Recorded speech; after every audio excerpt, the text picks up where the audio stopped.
조금씩 좋은 성적을 얻을 때가 있습니다. 우리나라가 월드컵에 나가서 16강에 오른다라는 것, 그것은 굉장히 어려운 일이죠. 우리나라 순위 자체가 그렇게 오를 수 있는 순위가 아닙니다. 그럼에도 불구하고 온 국민이 마음을 모으고 선수들이 함께 똘똘 뭉치기 시작하면, 그렇게 해서 한 단계 한 단계 올라가기 시작하면 예선을 통과하고 본선에서 32강, 16강에 오르고 더 나아가 8강까지 오를 수 있는 그러한 계기가 될 수도 있다라는 것입니다. 함께 연합한다라는 것이 굉장히 중요하죠.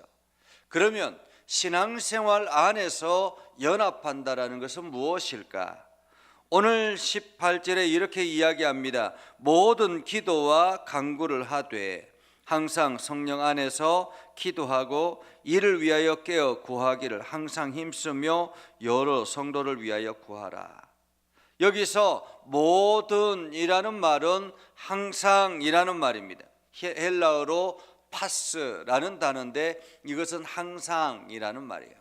그러니까 18절에 항상이라는 단어가 네 번 나오는 거예요. 항상 기도하고 항상 간구하되 항상 성령 안에서 기도하고 이를 위하여 깨어 구하기를 항상 힘쓰며. 우리가 연합하기 위해서, 성도를 위해서 기도하는데, 지체들을 위해서 기도하는데, 이것은 어떤 다른 것이 아니라 하나님과 인격적인 관계를 통해서 형성되어지는 하나님의 힘, 하나님의 능력, 이것이 필요하다라는 것입니다.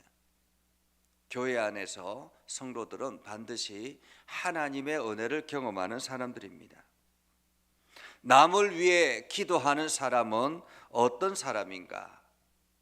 남을 위해 기도하는 사람은 자기 자신이 하나님의 인도하심을 받고 하나님의 은혜 안에 있음을 확신하는 사람들이 남을 위해서 기도할 수 있습니다. 내가 하나님의 은혜를 경험하지 못하고 하나님에 대한 확신이 없으면 기도할 존재를 찾지 못하는 거죠. 왜 기도해야 되는지, 기도의 능력을 알지 못하기 때문에 그런 것입니다. 그러나 자기가 하나님의 은혜를 경험하고 자기가 하나님의 인도하심을 안다면, 그리고 성도들이 하나의 지체라는 마음을 가지고 있다면 우리는 여러 성도를 위해서 기도할 이유가 생기는 것입니다. 성도들 중에서 아픈 이들이 있습니다. 성도들 중에서 상처 입은 이들이 있습니다.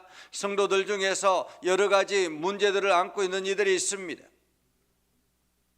그들의 내용 하나하나는 세심하게 알 수 없지만은 겉으로 보기에도, 표정에 보기에도 아프다라는 마음이 든다면 그 사람을 위해서 마음을 쏟아서 기도해야 하는 것입니다. 오늘 사도 바울은 자기 자신을 위해서 기도해 달라라고 요청합니다. 성도는 목회자를 위해서도 기도해야 합니다. 목회자가 영적으로 바로 세워지도록, 하나님의 말씀의 권위를 가질 수 있도록, 하나님의 말씀이 선포될 때마다 성도들의 마음에 하나님의 말씀이 새겨질 수 있도록 이를 위해서 기도해야 합니다. 오늘 사도 바울은 자기를 위해서 기도하라라고 하면서 이렇게 말합니다. 내게 말씀을 주사 나로 입을 열어 복음의 비밀을 담대히 알리게 하옵소서, 이렇게 기도하라라는 거예요. 여러분, 지금 사도 바울은 복음을 전하다가 감옥에 갇혀 있습니다. 그것도 로마 감옥에 갇혀 있습니다. 이제는 언제 죽을지 모르는 그러한 상황입니다. 그러한 가운데서 지금 나를 위해서 기도해 달라고 요청합니다. 왜?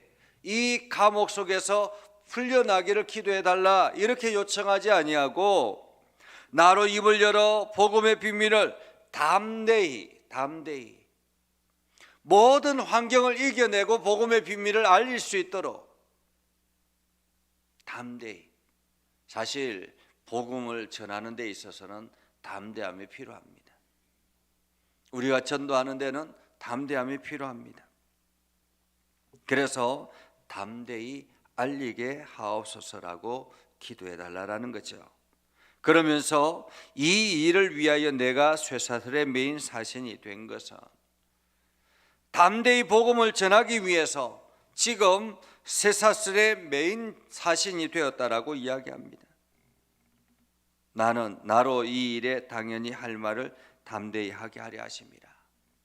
오늘 지금 이 쇠사슬에 매여 있어도 이것이 오히려 내가 담대히 복음을 전하는, 내가 할 말을 담대히 하게 하기 위해서 하나님께서 나를 쇠사슬에 묶었다라고 말하고 있는 것입니다.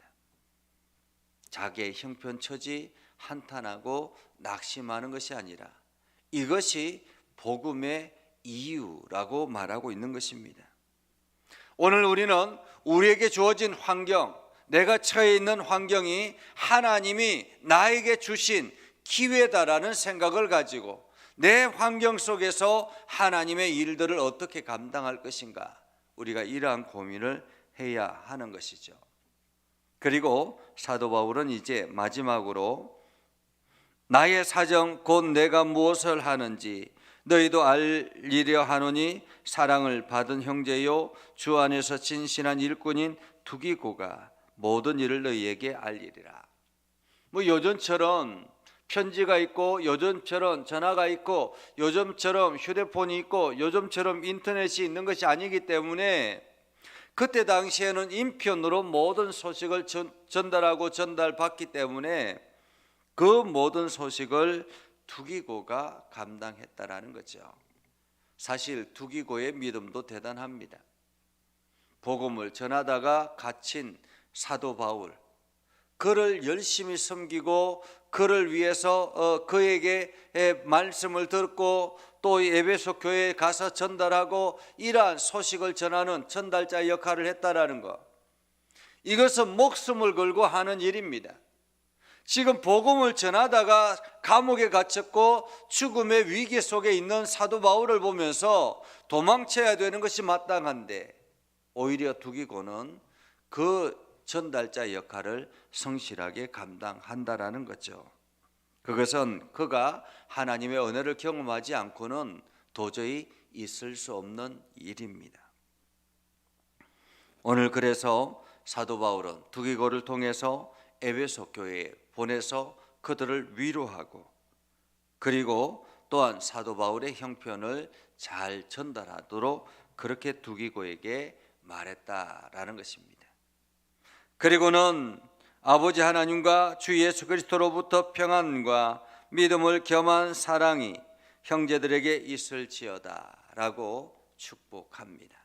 마지막으로 그들을 위해서 축복함으로 에베소서를 마무리하게 되죠.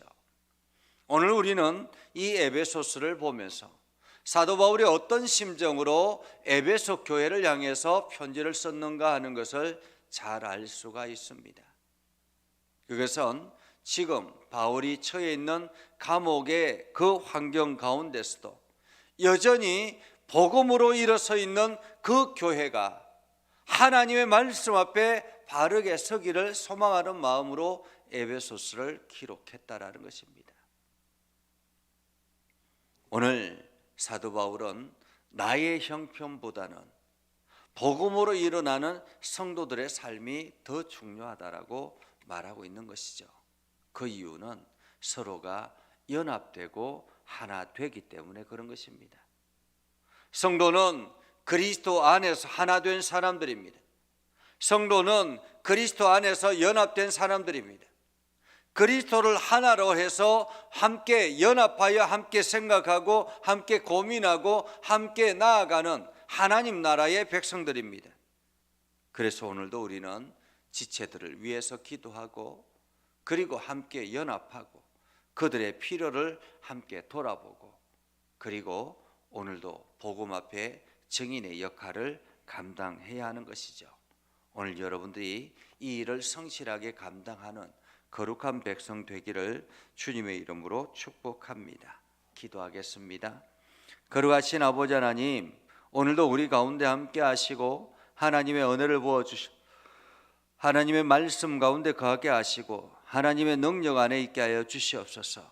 연약한 저희를 부르셔서 하나님의 일꾼 삼아 주셨사오니 오늘도 우리가 그 일들을 잘 감당하게 하시고 주어진 환경에서 기쁨으로 나아가게 하옵소서.